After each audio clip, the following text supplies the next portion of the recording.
Hello everyone. Before we get into today's subject, I'd like to briefly talk about olive farms. Let us suppose that you and your family have inhabited and worked upon an olive farm for many generations. One day, another group of farmers come along, carve out a portion of the land, and settle upon it. Now of course, you and your family decide to doggedly resist the sudden encroachment of your ancestral home, thus leading to tension and sparking violence between you both.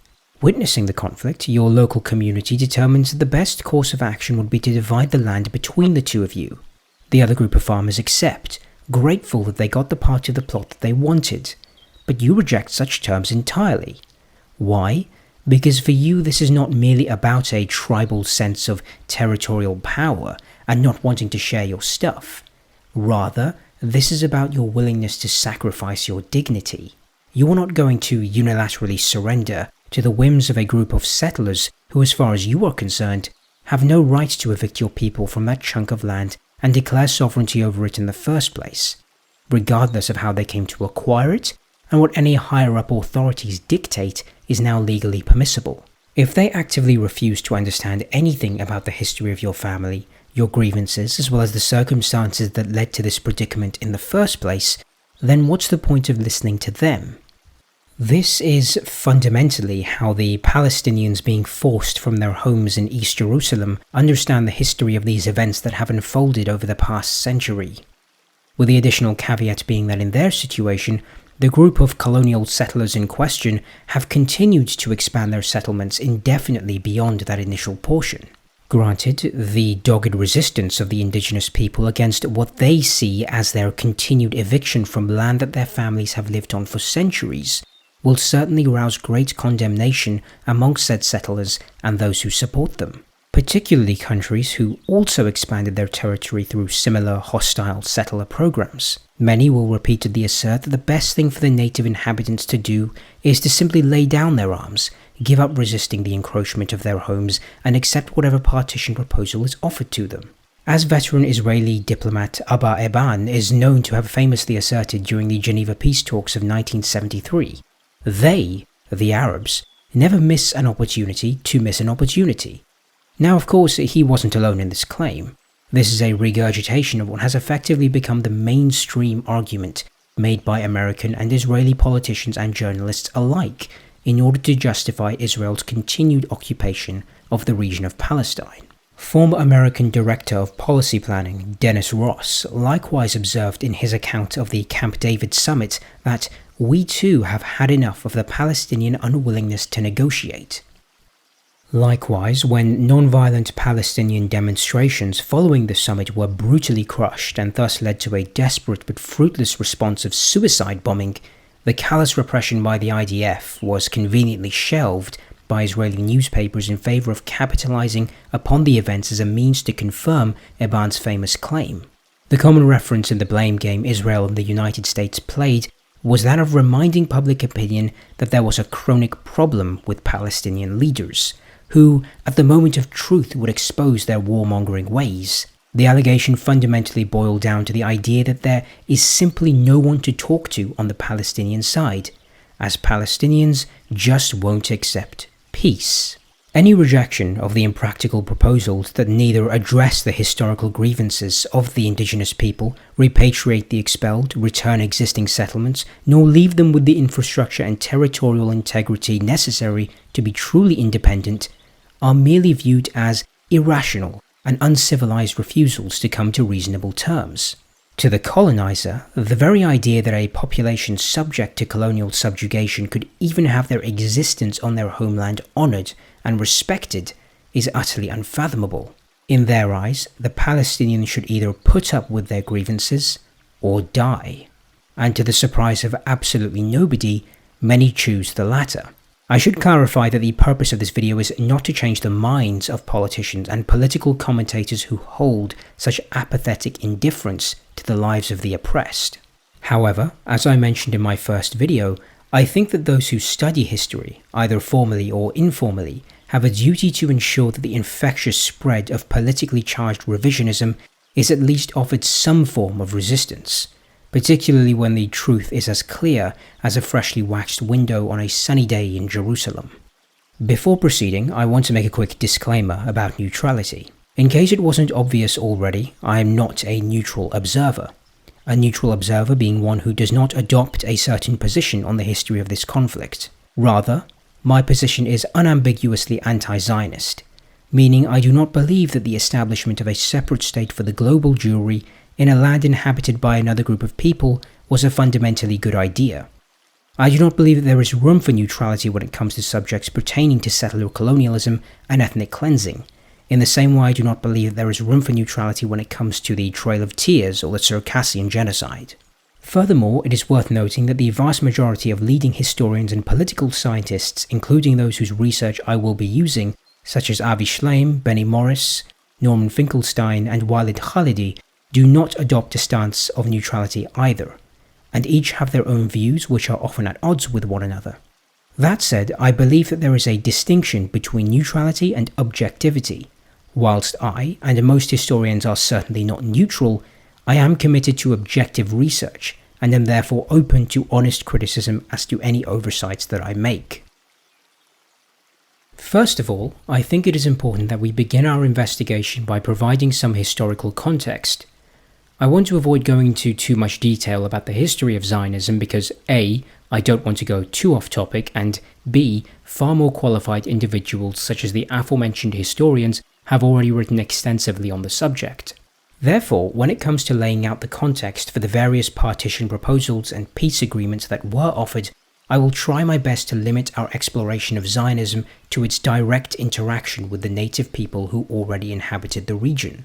I believe that this is incredibly important in order to comprehensively understand why these proposals were ultimately unsuccessful in establishing peace. To this end, I will be relying on the work of Dr. Ilan Pappé. The land of Palestine was not empty when the first Zionist settlers arrived there in 1882. This fact was known to the Zionist leaders even before the first Jewish settlers disembarked. Nevertheless, when they first arrived, the early settlers were surprised to encounter the locals whom they regarded as invaders and strangers. In their view, the native Palestinians had usurped their homeland. They were told by their leaders that the locals were not natives, that they had no right to the land. Instead, they were a problem that had to and could be resolved. This conundrum was not unique. As we mentioned, Zionism was a settler colonial movement, similar to the movements of Europeans who had colonized the two Americas, South Africa, Australia, and New Zealand.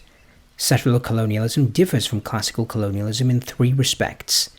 The first is that settler colonies rely only initially and temporarily on the empire for their survival.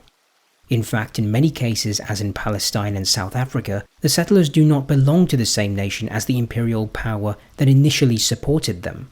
More often than not, they in fact ceded from that empire, redefining themselves as a new nation, sometimes through a liberation struggle against the very empire that supported them, as happened during the American Revolution, for instance. The second difference is that settler colonialism is motivated by a desire to take over land in a foreign country, while classical colonialism covets the natural resources in its new geographical possessions.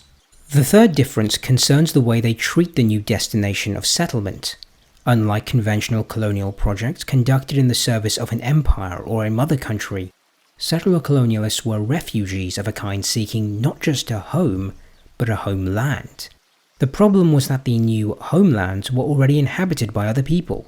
In response, these settler communities argued that the new land was theirs by divine or moral right, even if, in cases other than Zionism, they did not claim to have lived there thousands of years ago.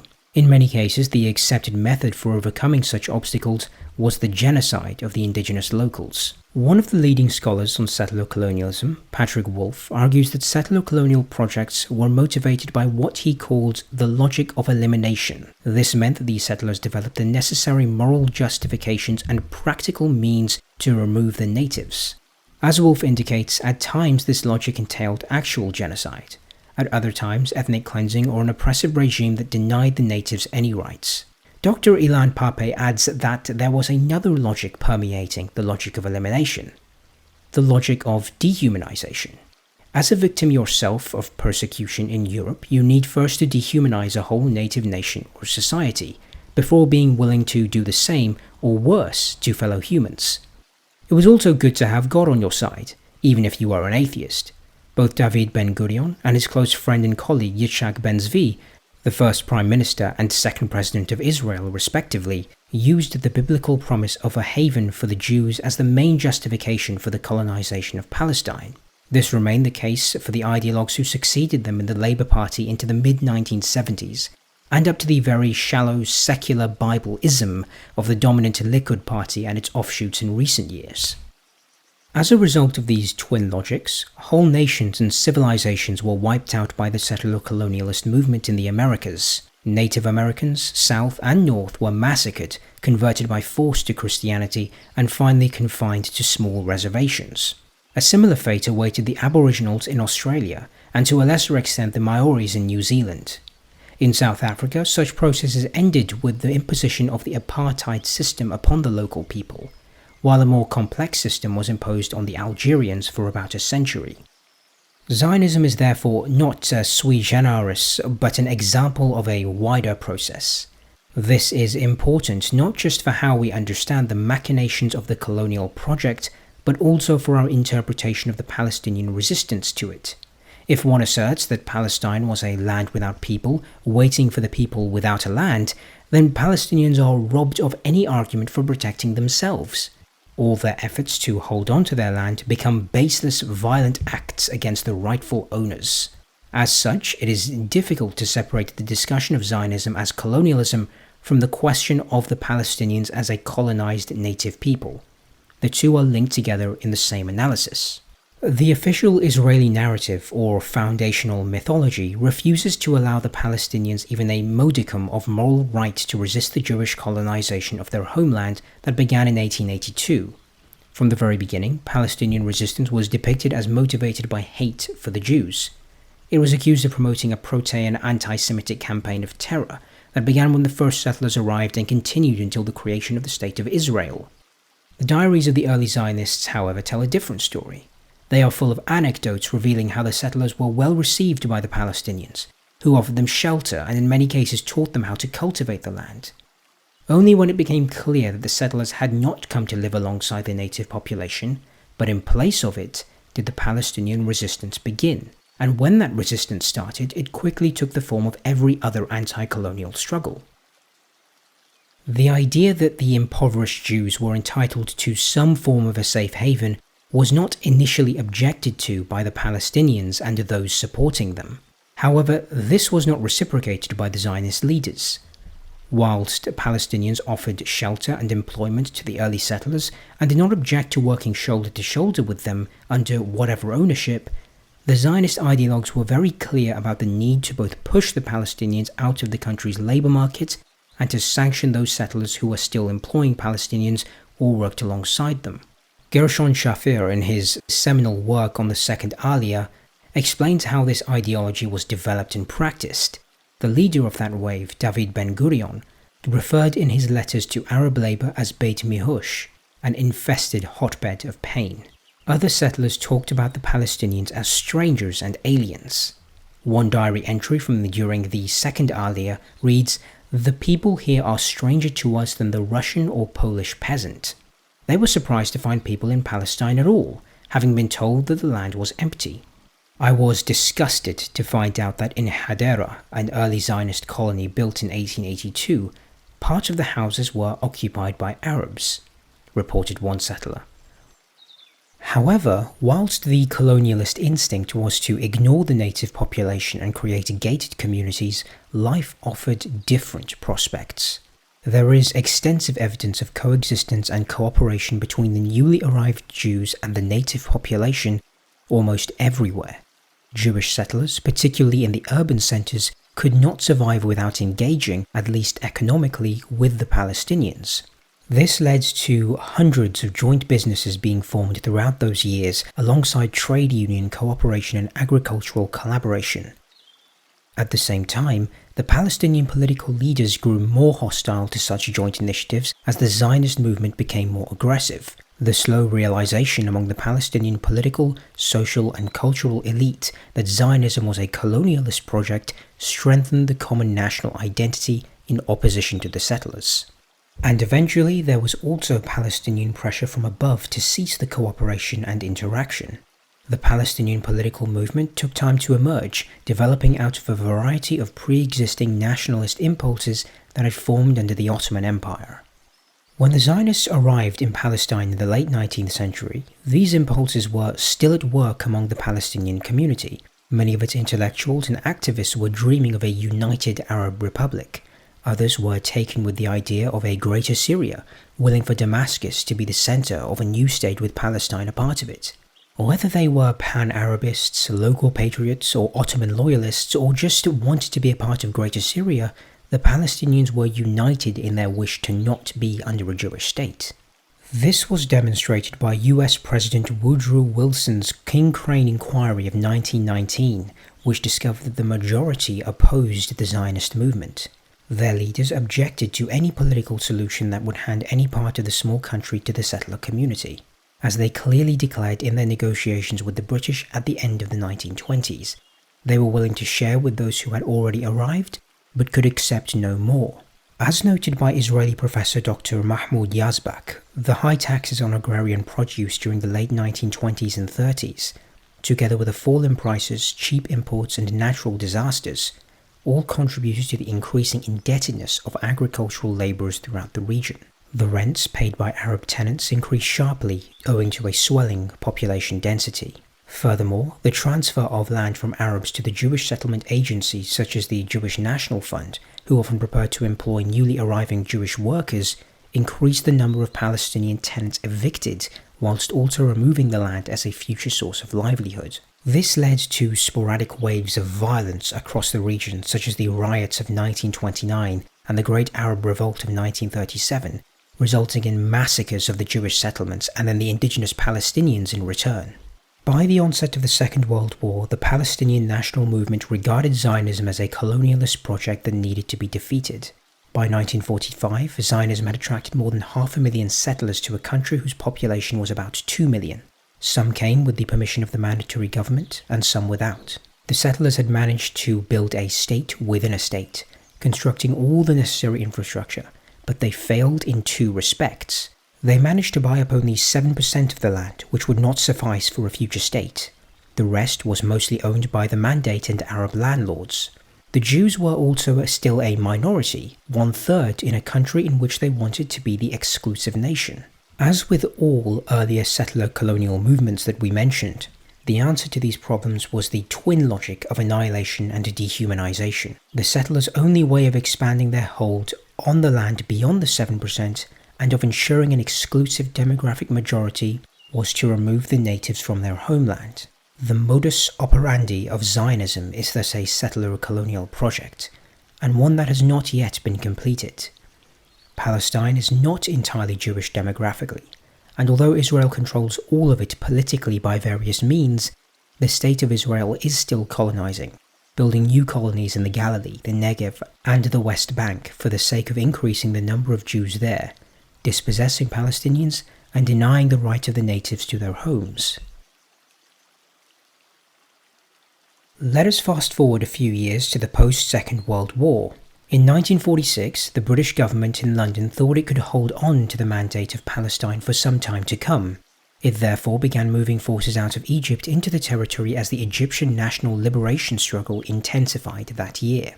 However, a harsh winter at year's end, rising tensions among the Zionist paramilitary groups who had begun to act against the British forces, and, most importantly, the decision to leave India, brought about a dramatic shift in the British foreign policy in the Near East. In February 1947, Britain decided to depart the region. The two communities, the settlers and the natives, reacted very differently to the news. The Palestinian community and its leaders assumed that the process would proceed in a similar manner to that in the neighbouring Arab countries. The mandatory administration would gradually transfer power to the local population, which would then determine the nature of a potential state. The political organisations amongst the Zionist settlers, however, were far better prepared for what came next. At the outset of this preparation, its primary focus was on diplomacy. This took the form of finding ways to defeat the well-argued Palestinian claim for an indigenous decision about the future of the country. One particular way of doing this was by associating the Holocaust and the fate of Jews around the world with that of the settler Jewish community in Palestine. Thus, The Zionist diplomats strove to persuade the international community that the question of who replaced Britain as the sovereign power in Palestine was coupled with the safety and security of the global Jewry as a whole. Even more poignantly, this policy was directly associated with the need to compensate the Jewish people for their suffering during the Holocaust. The result was the UN Partition Resolution 181 of November 29, 1947. The document was prepared by the United Nations Special Committee on Palestine, or UNSCOP for short. It was a board made up of representatives who had little prior knowledge, if any, of the Palestine question. The UN had been deliberating the fate of Palestine for 7 months and had to decide between two options. The one suggested by Palestinians of a unitary state that would absorb the existing Jewish settlers but would not allow any further Zionist colonization, or the other suggesting a partition of the land into an Arab state and a Jewish state. The UN preferred the latter option, and hence the message to Palestinians was simple. You cannot share your life on this land with the settlers.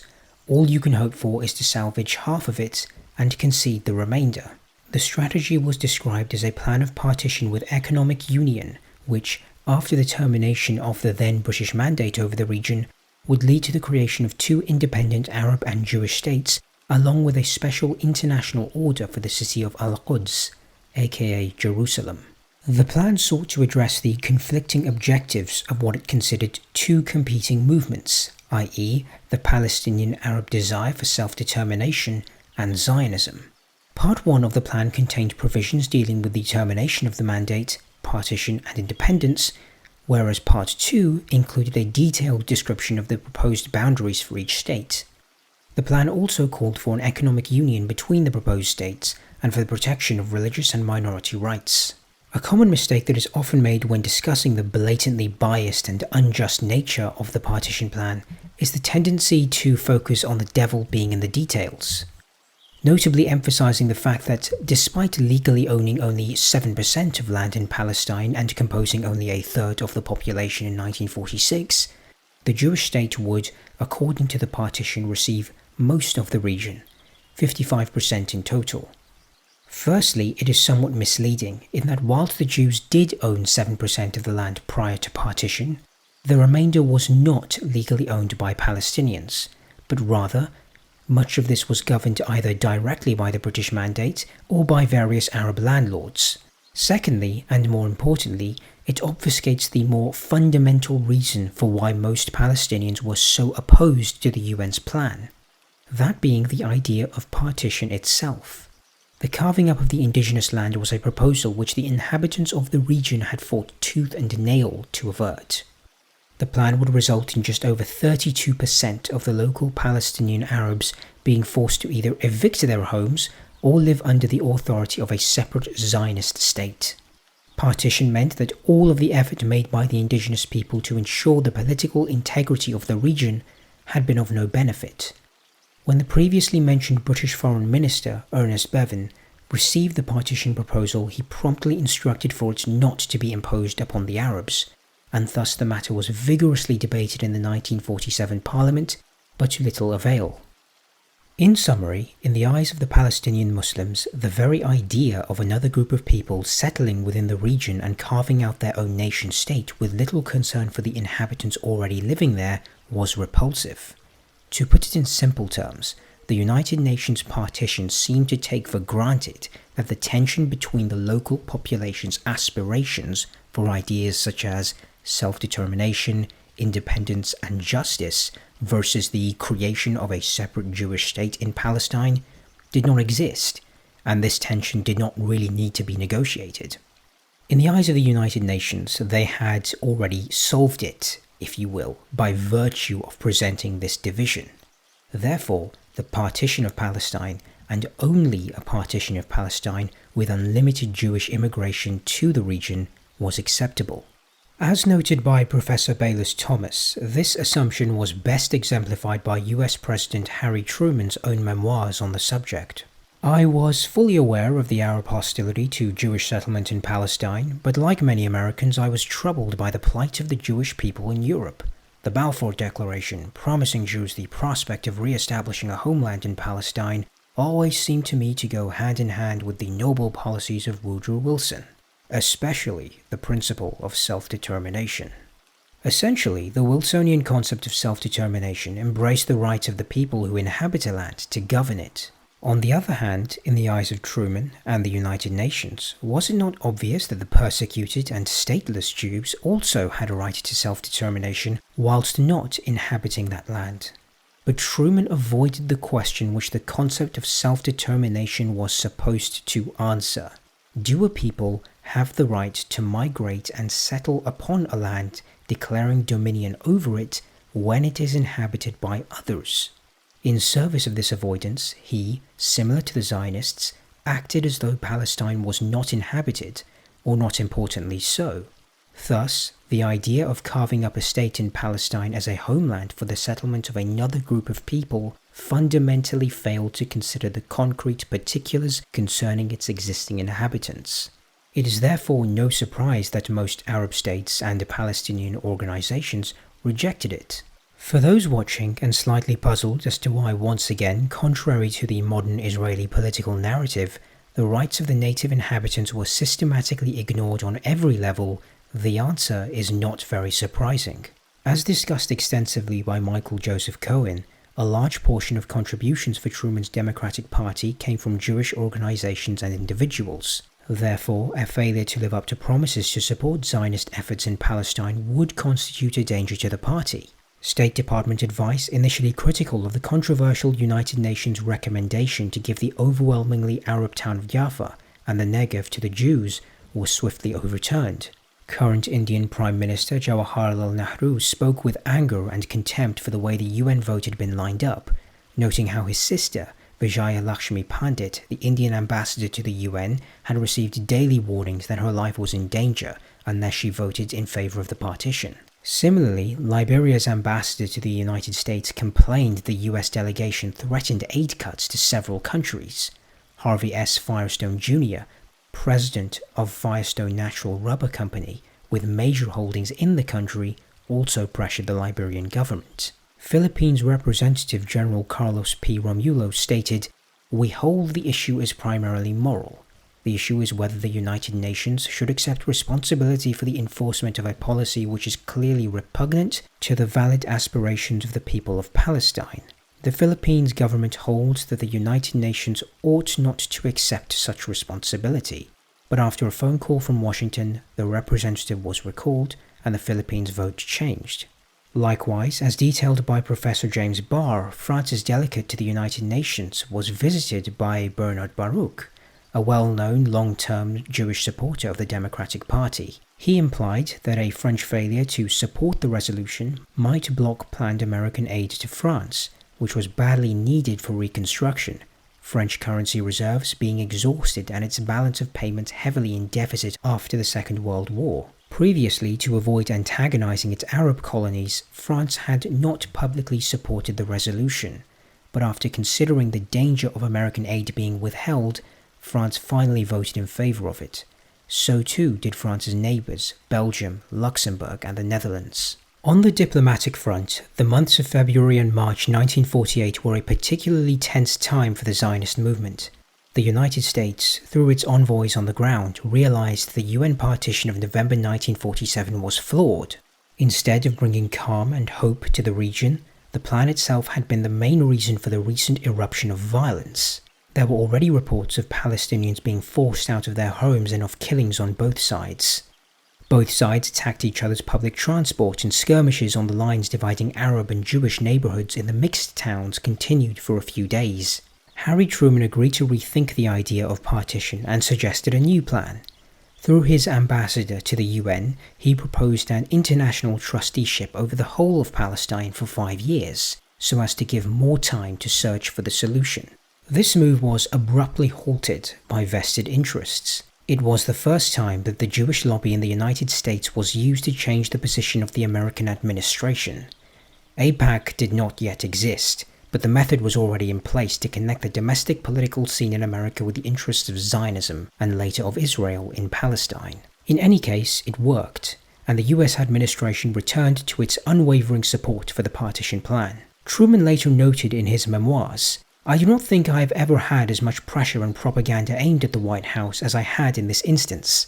The persistence of a few of the extreme Zionist leaders, actuated by political motives and engaging in political threats, disturbed and annoyed me.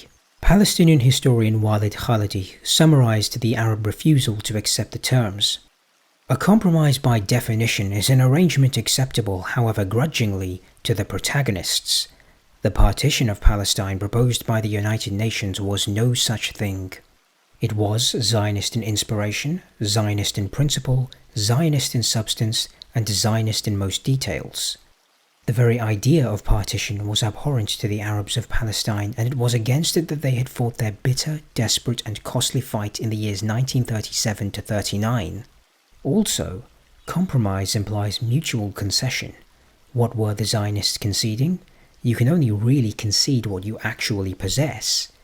So what possessions in Palestine were the Zionists conceding? None at all. This is fundamentally what renders the Israeli narrative of these historical events as so profoundly jarring.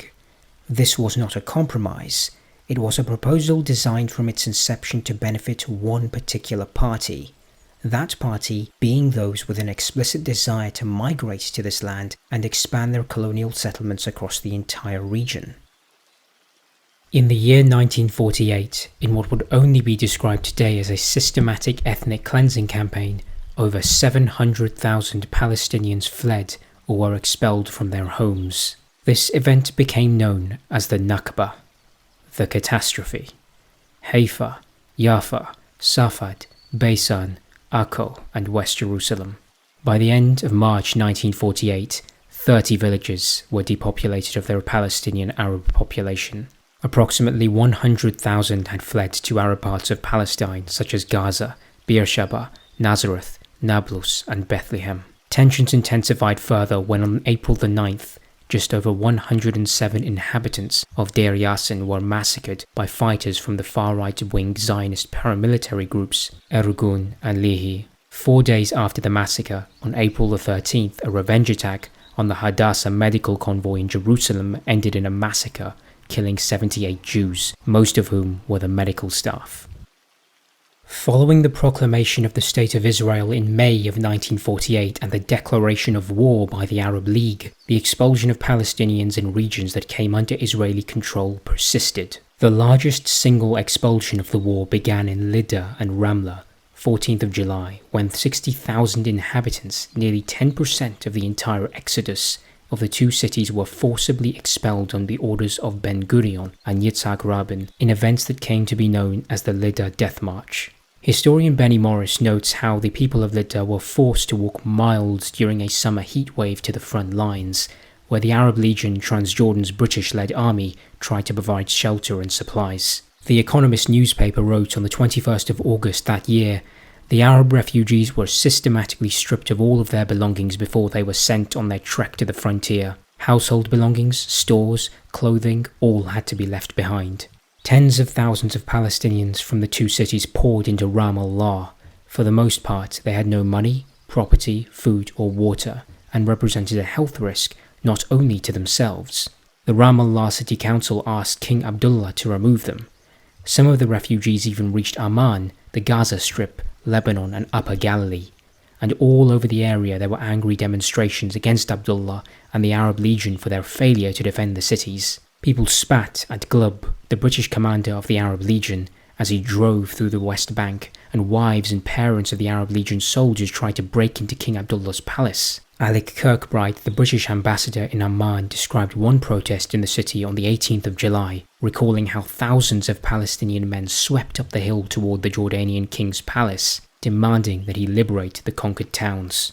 Benny Morris further added that the situation of the 400,000 Palestinian Arabs who became refugees that summer, not only those from Lydda and Ramla, was dire, camping in public buildings, abandoned barracks and under trees. Count Folke Bernadotte, the United Nations mediator in Palestine, visited a refugee camp in Ramallah and said that he had never seen a more ghastly sight.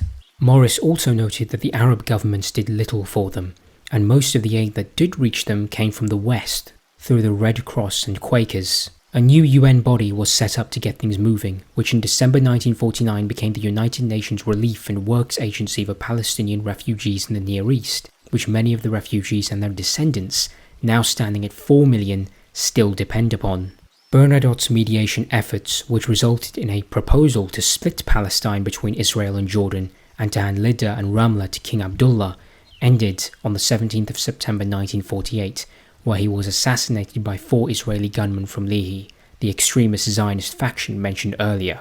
As towns and villages were either conquered or abandoned in the conflict, looting by Jewish forces and residents was so widespread that in the aftermath, David Ben-Gurion remarked on the 24th of July, "It turns out most of the Jews are thieves." Nativa bin Yehuda, a Palmach commander, likened the pillaging she observed in Tiberias to the classic behaviour seen by their oppressors during anti-Jewish pogroms in Europe.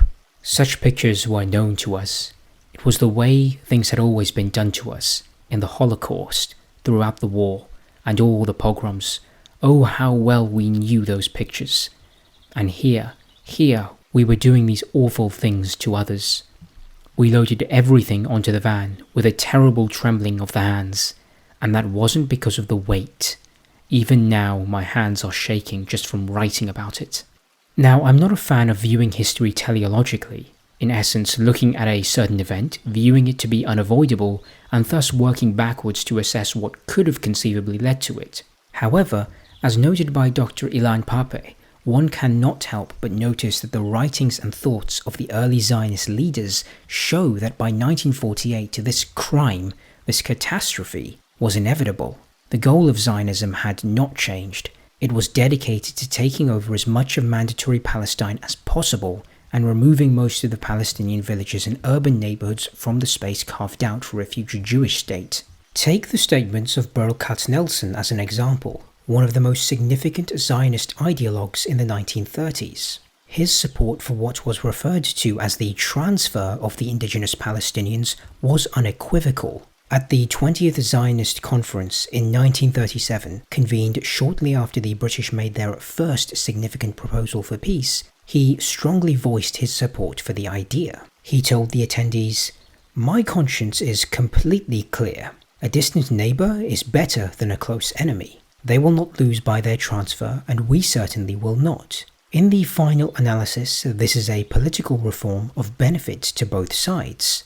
For a long time, I have been convinced that this is the best solution, and this must happen one of these days." Therefore, when he heard that the British government was considering the possibility of moving the Palestinians around within Palestine, he was greatly disappointed. Further adding, the transfer to inside of Palestine would mean the area of modern-day Nablus. I believe that their future lies in Syria and Iraq. Also publicly in 1937, David Ben-Gurion supported Katznelson, saying, "The compulsory transfer of the Arabs from the valleys of the proposed Jewish state could give us something we never had, even when we stood on our own during the days of the First and Second Temples.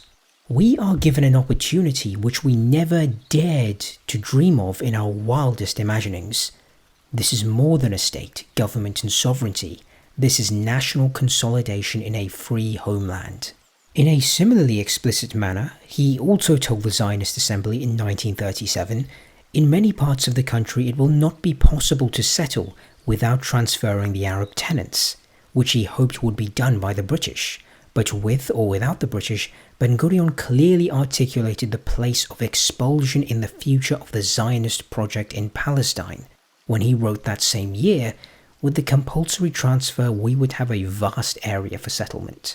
I support compulsory transfer. I don't see anything immoral in it." Katznelson later explained that compulsory meant overcoming the resistance of the Palestinians themselves. If you have to make a transfer agreement with each Arab village and every individual Arab, you will never resolve the problem. We are continually carrying out transfers of individual Arabs, but the question will be the transfer of large numbers of Arabs with the agreement of the Arab states. As we previously explored, the systematic replacement of the indigenous people was fundamentally ingrained within the settler-colonial ideological aims of Zionism. The provided quotes merely grease the ideological wheels of precisely what this entailed. The disagreement was over how the voluntary transfer ought to be carried out, not the fact that it did. This was not a sudden expulsion that occurred as a result of the conflict with neighbouring Arab states, but was rather the logical, albeit not yet complete, conclusion of the Zionist movement. One of the most common myths associated with the events in 1948 is the idea that the onset of fighting between Israel, the Palestinians, and the Arab armies that entered the country only began in May 1948 solely in response to the proclamation of Israel in the middle of that month. However, as we just showed, it was not the proclamation of Israel that led to the conflict in the first place, since nearly half of those who became refugees, hundreds of thousands of Palestinians, had been expelled before the war had even commenced.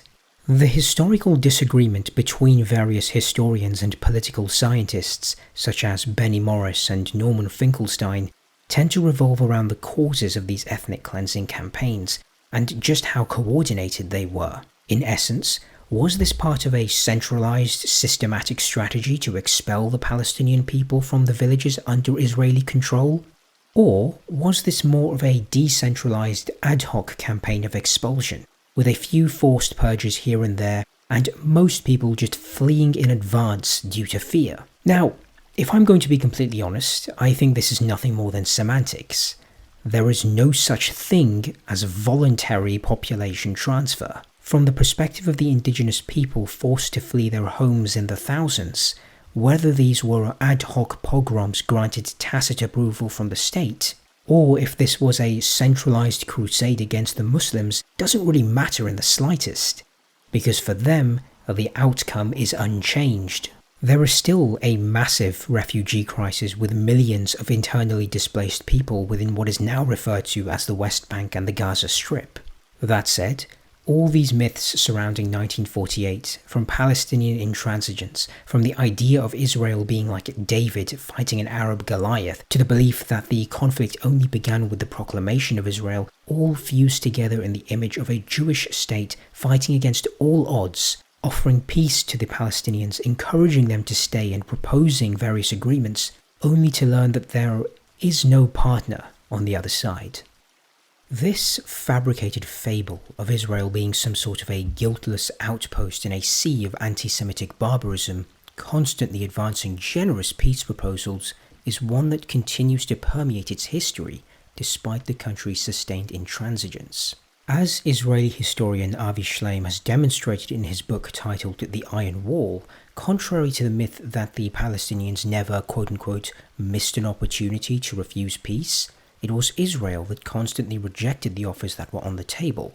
It began with the rejection of a peace offer and fresh ideas for the refugee issue put forward by the Syrian ruler Hosni al-Zaim in 1949, and continued with Ben-Gurion's undermining of initial peace feelers sent out by Egyptian President Gamal Abdel Nasser in the early 1950s.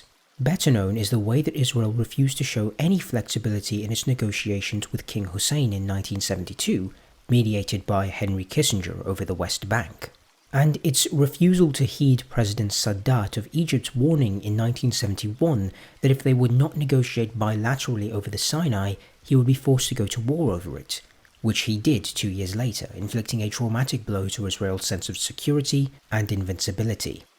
After 1948, the policy of ethnic cleansing took many forms.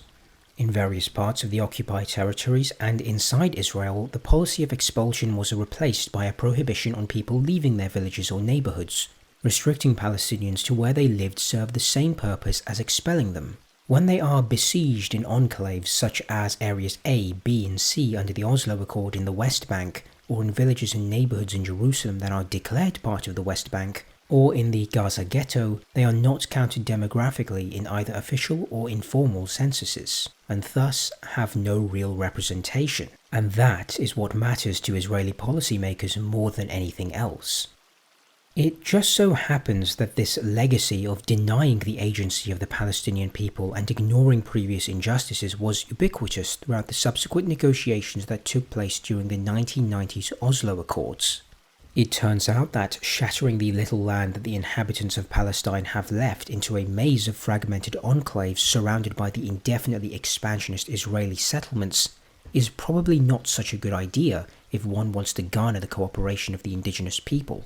When one flies over the West Bank today, they can clearly see the cartographic results of these policies. Belts of settlements that divide the land and carve the Palestinian communities into small, isolated and disconnected neighborhoods. These belts separate villages from villages, villages from towns, and sometimes bisect single villages. This is what scholars call a geography of disaster, not least since these policies turned out to be an ecological disaster as well, drying up water sources and ruining some of the most beautiful parts of the Palestinian landscape.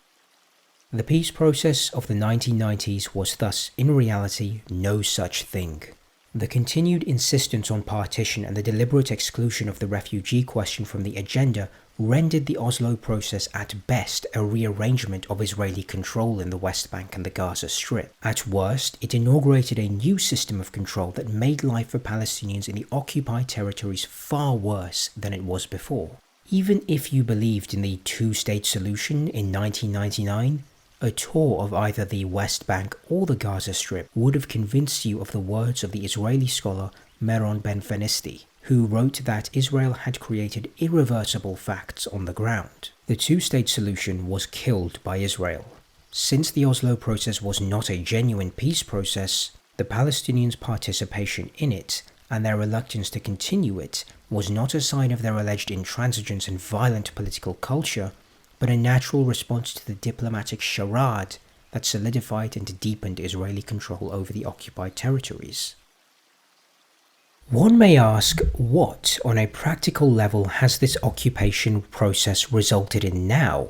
Well, Palestinians are now confined to the West Bank and Gaza Strip in an impossible limbo. They are neither refugees nor citizens.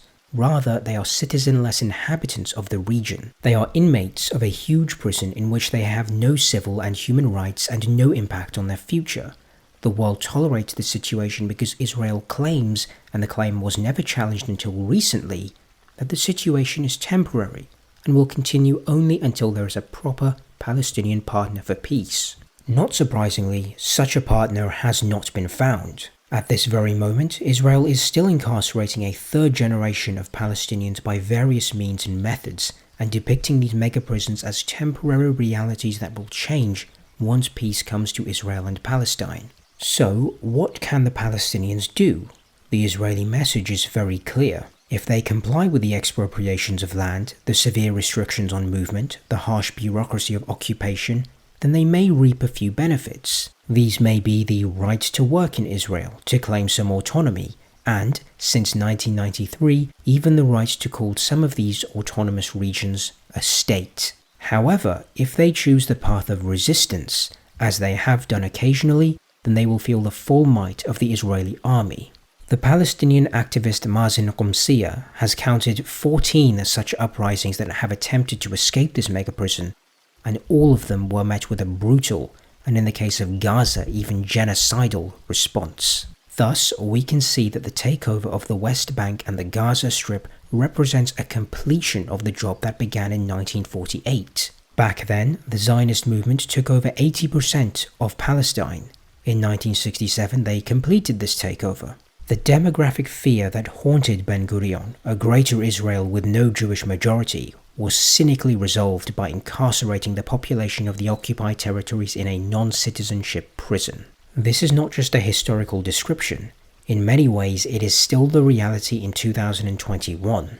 In summary, the modern Israeli narrative that the regional inhabitants were in the wrong for rejecting these stupid partition proposals presented throughout the past century not only constitutes a refusal to engage with their agency and reasons for rejecting them, but is tantamount to a politically charged denial of one's own history.